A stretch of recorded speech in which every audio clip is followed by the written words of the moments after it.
Sai calendar எடுத்துகிட்டு வந்து கொடுத்தாங்க. அவங்க ஆஃபீஸில் கொடுத்துருக்காங்க.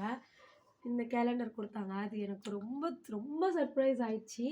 ஏன் சர்ப்ரைஸ் ஆயிடுச்சுன்னா, என்னால் காலையில் வேணும் உன் படம் போட்டு உன் பேர் வச்சு ஏதோ ஒன்று என்கிட்ட வரணும் இன்னைக்கு அப்படின்னு சொன்னேன்.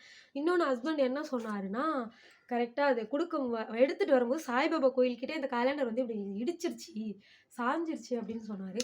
அது இன்னும் எனக்கு உண்மையாகவே புல்லரிக்க ஆரம்பிச்சிருச்சு. இதோ இந்த இடம் வந்து சாய்பாபா கோயிலில் அந்த வழியாக வரும்போது இது வந்து கீறி இந்த பேப்பர் அந்த இடத்துல பட்டுடுச்சு, சாஞ்சிடுச்சு அப்படி சொன்னாங்க.